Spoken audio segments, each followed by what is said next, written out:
जय हिंद दोस्तों, कैसे हो आप सभी लोग। उम्मीद है मस्त और बिंदास होंगे और अपनी पढ़ाई को जबरदस्त तरीके से कर रहे होंगे। अपना जो लास्ट का सेशन हुआ था उसमें मैंने एक नया टॉपिक आपको स्टार्ट किया था, राइट एंगल ट्रायंगल। क्या?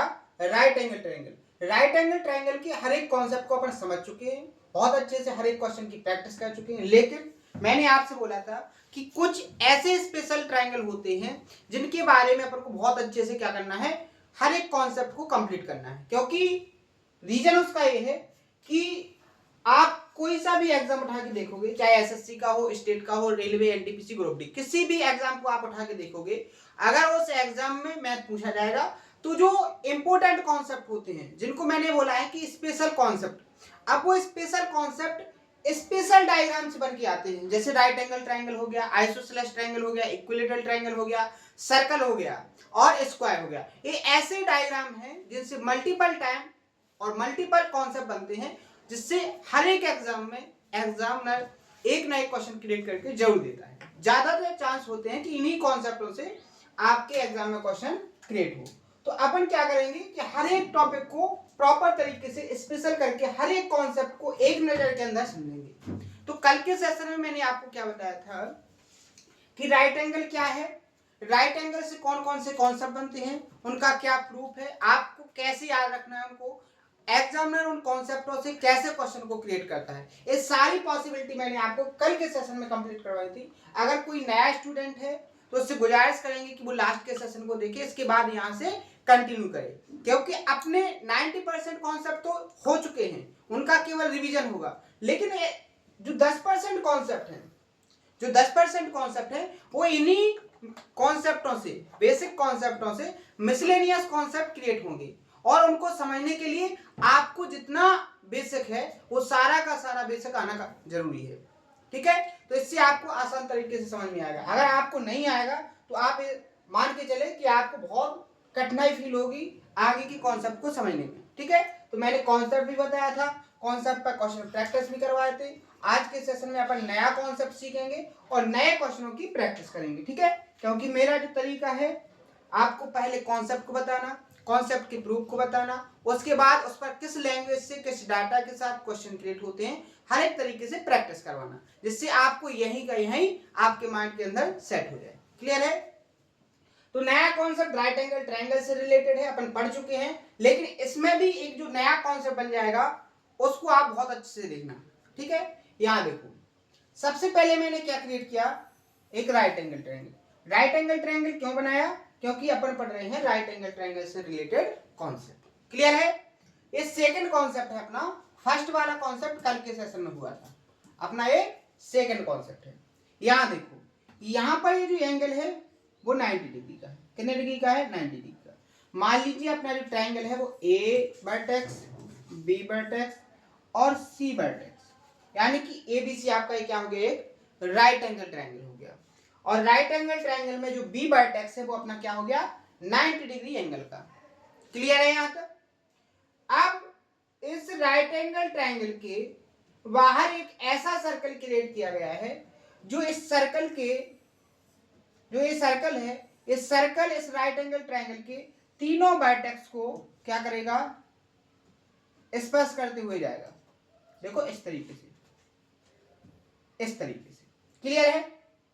ध्यान से समझना, आप जितने अच्छे से कॉन्सेप्ट को समझोगे उतनी अच्छे से आप प्रैक्टिस कर पाओगे। यहां पर देखो मैंने क्या बोला, एक राइट एंगल ट्रायंगल बनाया और इस राइट एंगल ट्रायंगल के बाहर एक ऐसा सर्कल बनाया गया है जिसके तीनों जो ट्रायंगल के वर्टेक्स हैं उनको क्या कर रहा है, अंदर स्पर्श कर रहा है। ये जो ट्रायंगल के वर्टेक्स हैं वो सर्कल को कैसे कर रहे हैं, अंदर से स्पर्श कर रहे हैं। क्लियर है? तो ये जो ट्रायंगल के बाहर सर्कल बनाया गया है, इस सर्कल को क्या नाम देंगे अगर मैं आपसे पूछूंगा तो आपका तुरंत जवाब आना चाहिए कि सर ये ट्रायंगल के लिए ये जो सर्कल है ये क्या बन जाएगा आपका ना, सरकम सर्कल। क्या बन जाएगा? सरकम सर्कल। ये जो सर्कल है इस ट्रायंगल के लिए क्या है, सरकम सर्कल। हिंदी में क्या हो जाएगा, परिवृत्त। क्लियर है? नेक्स्ट कॉन्सेप्ट, नेक्स्ट कॉन्सेप्ट जैसे ही आप देखोगे तो आप यहां पर देखो, सेमी सर्कल में जो एंगल बना है वो 90 डिग्री का है। सेमी सर्कल में जो एंगल बना है वो 90 डिग्री का है। तो आपको मैंने कॉन्सेप्ट बताया था कि अगर सर्कमफ्रेंस पर जो एंगल बना है सेंटर पर उस एंगल का क्या बनेगा, दोगुना। अगर ये 90 है तो इसका जो सर्कम सेंटर होगा, जो सर्कल का सर्कम सेंटर होगा उस पर कितने डिग्री का एंगल बनेगा, 180 का। तो आप यहां पर देखो, जो सर्कल आपका ये है, जितना भाग जितना पार्ट ये है उतना सेम पार्ट आपका क्या है, ये वाला। क्लियर है कि नहीं, ध्यान से समझना। क्लियर है। तो आपका ये जो नीले कलर से मैंने डिनोट किया है और ये जो येलो कलर से डिनोट किया है, ये आपका क्या हो जाएगा, सेमी सर्कल। क्लियर है। सेमी सर्कल क्यों हो गया, क्योंकि सेमी सर्कल में बना जो एंगल है वो 90 डिग्री का है। अगर ये 90 डिग्री का एंगल बना तो जो अपना ये एसी है, क्या है, जो अपना ये एसी है, ये एसी अपना क्या हो जाएगा, इस सर्कल का डायमीटर। क्या हो जाएगा, इस सर्कल का डायमीटर यानी कि व्यास। हो जाएगा कि नहीं हो जाएगा। तो आप एक बात बताइए कि इस सर्कल का सेंटर, इस सर्कल का सेंटर इस डायमीटर पर ही कहां पर होगा, मिड में। होगा कि नहीं होगा। ए अपना यहां पर जो ओ है ये क्या हो जाएगा, इस सर्कम सर्कल का सर्कम सेंटर। ये क्या हो जाएगा अपना, सर्कम सेंटर। क्या हो जाएगा, परिकेंद्र। क्या हो जाएगा अपना, ये हो जाएगा अपना परिकेंद्र। ध्यान से समझना, ये सारे के सारे कॉन्सेप्ट अपने हो चुके हैं, यहां पर केवल उनका रिवीजन चल रहा है। ठीक है। अब आपको पता होगा कि जो सेंटर होता है वो डायमीटर के मिड में होता है। तो यहां से ए से ओ की जो डिस्टेंस है वही सेम डिस्टेंस सी से ओ की भी होगी। क्लियर है। क्लियर है। ये भी आपकी कैपिटल आर है। कैपिटल आर क्या है, सर्कम रेडियस। यहां पर जो कैपिटल आर है वो क्या है आपका, सर्कम रेडियस। क्या है, सर्कम रेडियस। हिंदी में क्या हो जाएगी, परित्रिज्या। क्लियर है। तो आपको मैंने जब सर्कम सेंटर कंप्लीट करवाया था तब मैंने आपको बताया था कि जो सर्कम रेडियस होती है, सर्कम रेडियस का जो फॉर्मूला होता है वो क्या होता है, राइट एंगल ट्रायंगल के अंदर जो हाइपोटेनियस होता है उसका आधा। तो आप यहां पर देख रहे हैं ए से ओ की डिस्टेंस भी क्या है, कैपिटल आर। सी से ओ की डिस्टेंस भी क्या है, कैपिटल आर। और तीसरी जो डिस्टेंस है बी से लेके ओ की जो डिस्टेंस होगी ये भी अपनी क्या होती है, कैपिटल आर। क्या होती है, कैपिटल आर। इन तीनों पॉइंट से यहां पर ये जो ओ मिला है ये अपना क्या है, सर्कम सेंटर यानी कि परिकेंद्र। क्लियर है यहां पर। अब आपको जो कॉन्सेप्ट बना है, अब आपका जो कॉन्सेप्ट बना है उस पर बात करना है। कॉन्सेप्ट क्या बना है, सबसे पहला कॉन्सेप्ट है कि जो यहां पर आर की वैल्यू है, आर की वैल्यू को आप कैसे फाइंड करोगे। तो मैंने आपको तरीका बताया था कि आपको यदि राइट एंगल ट्रायंगल दिया जाए, क्या दिया जाए, राइट एंगल ट्रायंगल दिया जाए, तो उस कंडीशन के अंदर जो हाइपोटेनियस होगा, सर्कम रेडियस की जो वैल्यू होगी वो हाइपोटेनियस का क्या होगी, आधा होगी। क्या होगी, आधा होगी। यानी कि आप कह सकते हो कि ये जो राइट एंगल है, राइट एंगल में जो परित्रिज्या है उसकी वैल्यू को अगर फाइंड करना है तो आपको हाइपोटेनियस का क्या करना पड़ेगा, आधा। हाइपोटेनियस क्या है, 90 डिग्री के सामने वाली जो साइड होती है वो क्या कहलाती है, हाइपोटेनियस। क्लियर है। यहां पर पहला कॉन्सेप्ट आपका यहां पर क्लियर हो जाना चाहिए। ये हो गया अपना पहला कॉन्सेप्ट। बात करेंगे नेक्स्ट कॉन्सेप्ट की, बात करेंगे नेक्स्ट कॉन्सेप्ट की। तो आपको पता है कि ये यहां जो पॉइंट बना है ये अपना क्या है, सर्कम सेंटर। क्या है, सर्कम सेंटर। राइट एंगल के 90 डिग्री वर्टेक्स पर अपना क्या बनता है, ऑर्थो सेंटर। क्या बनता है, ऑर्थो सेंटर। तो यहां से जो नया कॉन्सेप्ट बनेगा वो क्या बनेगा कि ऑर्थो सेंटर यानी कि लंब केंद्र और सर्कम सेंटर यानी कि ओ। तो यहां पर बी पर अपना बन गया क्या, ऑर्थो सेंटर लंबकेन, और यहाँ ओ पॉइंट पर बन गया अपना क्या, सरकम सेंटर। अगर इस डिस्टेंस की बात करेंगे, अगर इस डिस्टेंस की बात करेंगे तो ये आपकी साइड AC की क्या हो जाएगी, मीडियन। AC की क्या हो जाएगी, मीडियन। ध्यान से समझना, ये आपकी जो AC की सबसे छोटी मीडियन, सबसे छोटी मीडियन क्या बोला कि मैंने आपको कौन सा बताया था कि सबसे बड़ी साइड पर सबसे छोटी मीडियन होती है, सबसे छोटी हाइट होती है। तो राइट एंगल ट्रायंगल के अंदर आपको बहुत अच्छे से पढ़ाया गया है कि जो हाइपोटेनियस होता है वो सबसे बड़ी साइड होती है, और सबसे बड़ी साइड के ऊपर जो मीडियन निकलेगी वो कैसे निकलेगी, शॉर्टेस्ट मीडियन। तो आपकी जो सबसे शॉर्टेस्ट मीडियन होगी, जो शॉर्टेस्ट मीडियन होगी, जो शॉर्टेस्ट मीडियन है वो क्या होगी, कैपिटल आर। क्या होगी, कैपिटल आर। कैसे होगी, समझ में आ गया। अब देखो यहां पर ये मीडियन क्यों है, क्योंकि ये AC को इक्वल टू पार्ट में डिवाइड कर रहे हैं। जब कोई एक लाइन अपोजिट साइड पर अपोजिट वर्टेक्स से ऐसे खींची जाए कि वो अपोजिट साइड को इक्वल टू पार्ट्स में डिवाइड कर दे, तो वो लाइन आपकी क्या हो जाती है, उस लाइन की मीडियन। क्लियर है। तो यहां पर दूसरा कॉन्सेप्ट आपका बन गया कि जो सबसे शॉर्टेस्ट मीडियन होगी उसकी लेंथ अगर फाइंड करना है तो वो क्या होगी आपकी राइट एंगल में, कैपिटल आर। कैपिटल आर क्या है यहाँ पर, सरकम रेडियस, और सरकम रेडियस को आप कैसे निकालोगे, हाइपोटेनस का आधा करोगे। क्लियर है। यहां पर आप कह सकते हो कि आपकी जो तीसरा कॉन्सेप्ट है ऑर्थोसेंटर, ऑर्थोसेंटर और एंड सरकम सेंटर,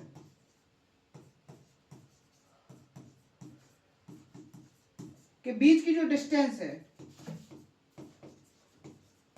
वो क्या होगी, तो वो भी क्या होगी, कैपिटल आर, या आप कह सकते हो शॉर्टेस्ट मीडियन।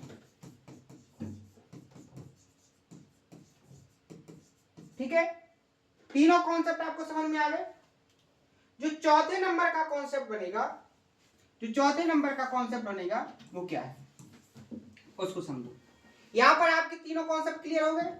अब आपकी OB क्या बन गई, मीडियन। अगर ये मीडियन है तो इस मीडियन पर ही क्या होगा आपका, सेंट्रॉइड, यानी कि केंद्र।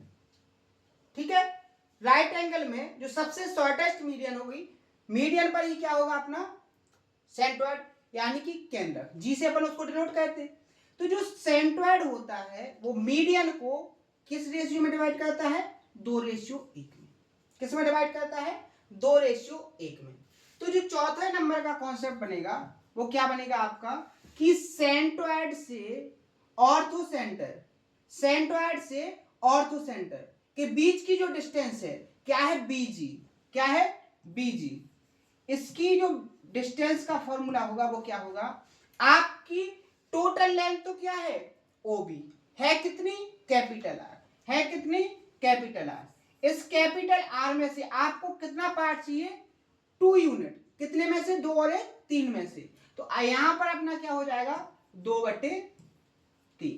तो यहां पर कॉन्सेप्ट बन गया है आपका कि जो आपका सेंट्रॉइड है और ऑर्थोसेंटर है, राइट एंगल ट्रायंगल के अंदर ऑर्थोसेंटर और सेंट्रॉइड के बीच की जो डिस्टेंस होती है वो क्या होती है, 2/3 इंटू आर, कैपिटल आर। अगर इसको और आगे सॉल्व करोगे तो आपको पता है कि आप यहाँ आर के प्लेस पर क्या लिख सकते हो, आर की जो वैल्यू होती है वो h/2 होती है। 2 से 2 कैंसिल हो जाएगा, तो यहां पर आपका नया कॉन्सेप्ट निकल के आएगा h/3। क्या निकल के आएगा, h/3।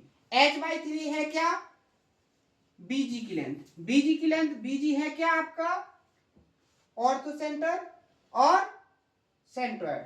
ऑर्थोसेंटर को अपन ऐसे डिनोट करते हैं। तो यहां पर अगर आपको कंफ्यूजन अगर हो रही है B और G में, तो आप यहां पर लिख सकते हो HG।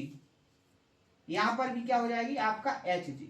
तो चौथा कॉन्सेप्ट जो निकल के आया है वो आपका BG, सॉरी आप कह सकते हो ऑर्थोसेंटर और सेंट्रॉइड के बीच की डिस्टेंस क्या होगी, एक तो होगी आपका 2/3 इंटू आर, या दूसरा कॉन्सेप्ट होगा h/3। क्लियर है।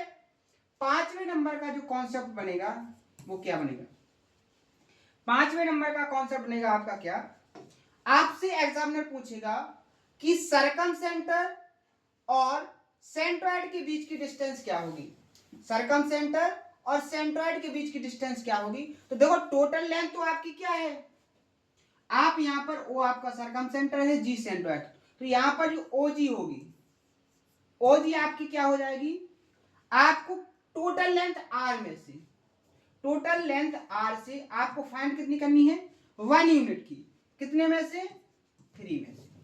क्लियर है, तो ये कॉन्सेप्ट आपका ये हो गया। अगर इसी को आगे आप सॉल्व करोगे तो 1/3 आर की वैल्यू को क्या लिखोगे, h/2। जब इसको आप आगे सॉल्व करोगे तो क्या हो जाएगा, h/6, यानी कि सर्कम सेंटर और सेंट्रॉइड के बीच की जो डिस्टेंस होती है वो हाइपोटेन्यूज का 1/6 होता है। अगर बात करेंगे सेंट्रॉइड से ऑर्थो सेंटर की तो ये हाइपोटेन्यूज का क्या होता है, 1/3। ऑर्थो सेंटर और सेंट्रॉइड का होगा 1/3 हाइपोटेन्यूज का, और सेंट्रॉइड और सर्कम सेंटर का होगा 1/6। अगर मैं आपसे यहां पर बात पूछूं कि कौन सी डिस्टेंस बड़ी होगी, तो आपकी सेंट्रॉइड से ऑर्थो सेंटर की जो डिस्टेंस होगी वो बड़ी होगी, किससे, आपकी सर्कम सेंटर से सेंट्रॉइड की। क्लियर है, तो यहां पर आपके 5 कॉन्सेप्ट क्लियर हो चुके हैं। पांचों कॉन्सेप्ट में किसी को कोई प्रॉब्लम नहीं होनी चाहिए। क्लियर है, मैंने पांचों कॉन्सेप्टों को विद प्रूफ के साथ बताया भी है, और इन कॉन्सेप्टों से बहुत सारे क्वेश्चन प्रैक्टिस भी आपको करवाए हैं। यहां पर उनका केवल क्या हो रहा है, रिवीजन हो रहा है। क्लियर है, यहां तक किसी को कोई डाउट नहीं आना चाहिए। अगर कोई डाउट हो तो उसको कमेंट बॉक्स में बताएंगे, तो उसको प्रॉपर तरीके से फिर से सॉल्व करेंगे, मैं आपको समझाने की कोशिश करूंगा। क्लियर है, अब आपसे एग्जाम में जो क्वेश्चन आए हैं उन पर बात करते हैं। यहां पर चौथे नंबर के क्वेश्चन को आप रीड करोगे, ये आपका पर्टिकुलर एक थ्योरम है, एक पर्टिकुलर आपकी एक थ्योरम है। कैसे है उसको मैं आपको समझा रहा हूं। यहां पर बोला गया है कि इन ए ट्रायंगल एबीसी, एक त्रिभुज एबीसी में R is the circumradius, R उसकी क्या है, परित्रिज्या है, एंड एक इक्वेशन दी गई है 8r² इक्वल टू क्या है आपका, a² plus b² plus c²। The triangle ABC is, triangle आपका कैसा होगा, तो यहां पर जो ट्रायंगल बनेगा वो आपका राइट एंगल होगा। क्या होगा, राइट एंगल। कैसे होगा उसको समझो, ध्यान से समझो। यहां पर जैसे आपका यहां पर राइट एंगल है, क्या है, राइट एंगल है, ये 90 डिग्री का एंगल है, ये आपका ए है, ये आपका बी है, और ये आपका सी है। क्लियर है, अगर आप इस राइट एंगल ट्रायंगल की तीनों साइड का स्क्वायर करके उनका सम निकालो तो क्या होगा, a² plus b² plus c²। यही होगा कि नहीं होगा, यही होगा कि नहीं होगा। आप क्या कह सकते हो कि आप a² प्लस b² की वैल्यू को क्या कह सकते हो, c², क्योंकि बेस और परपेंडिकुलर साइड का अगर स्क्वायर करके सम करोगे तो वो किसके बराबर निकलती है, हाइपोटेन्यूज के स्क्वायर के बराबर। तो ये भी क्या हो जाएगा आपका c² प्लस c²। क्लियर है, हो जाएगा कि नहीं हो जाएगा। अब आप यहां पर देखो c² और c² क्या हो जाएगा आपका, यहां पर देखो दिया गया है ना 2c², क्या है 2c²। अब c क्या है आपका, c है क्या आपका, यहां पर c है आपका, c जो डिस्टेंस है, ये जो c है ये आपका क्या है 2r, क्या है 2r। c आपका क्या है, अगर यहां सर्कम सेंटर होगा, देखो अभी मैंने डिस्कस किया है, ये जो o है यहीं पर उसने क्या कर दिया है, ये जो AC लाइन है इसको उसने कंप्लीट क्या कह दिया, C, क्या बोल दिया C। तो इस C को अपन क्या कह सकते, R प्लस R, क्या कह सकते 2R, क्या कह सकते 2R, कह सकते कि नहीं कह सकते। तो यहां पर आप देखोगे R की वैल्यू को क्या कहोगे आप 2R, तो यहां पर 2, C की वैल्यू को आप क्या लिखोगे 2R, C की वैल्यू को आप क्या लिखोगे 2R, तो यहाँ 2R का स्क्वायर करोगे, क्या करोगे 2R का स्क्वायर। तो आपका कॉन्सेप्ट निकल के क्या आएगा, यहाँ पर 2 दूनी 4r², 4r² का 2 में मल्टीप्लाई करोगे तो क्या आ जाएगा 8r²। ये कब आया है, जब आपने ट्रायंगल की तीनों साइड्स का स्क्वायर करके उनका क्या निकाला है, सम निकाला है। तो यही कॉन्सेप्ट उसने दिया था, यही थ्योरम उसने इक्वेशन आपको दी थी कि 8r² की जो वैल्यू है वो a² plus b² plus c² के बराबर है। तो इस कंडीशन में आपका जो ट्रायंगल होगा वो कैसा होगा, तो ट्रायंगल कैसा होना चाहिए, राइट एंगल। अगर राइट एंगल के अलावा कोई ट्रायंगल होगा तो वो इस इक्वेशन को फॉलो नहीं करेगा। क्लियर है? तो यहां पर अपना ऑप्शन नंबर सी क्या हो जाएगा? Correct answer. क्लियर है? तो पहला क्वेश्चन मैंने एक मोटे सा मैंने आपको समझाने की कोशिश की है कि कॉन्सेप्ट और कॉन्सेप्ट से कैसे क्वेश्चन क्रिएट होते हैं। कल के सेशन में अपन बहुत सारे क्वेश्चन हैं इन्हीं कॉन्सेप्टों से जो मैंने आपको एक्सप्लेन किए हैं, सारे कॉन्सेप्टों के क्वेश्चनों की प्रैक्टिस करेंगे। ठीक है? उसके बाद अपना जो राइट एंगल ट्रायंगल है वो कंप्लीटली फ्रेश हो जाएगा।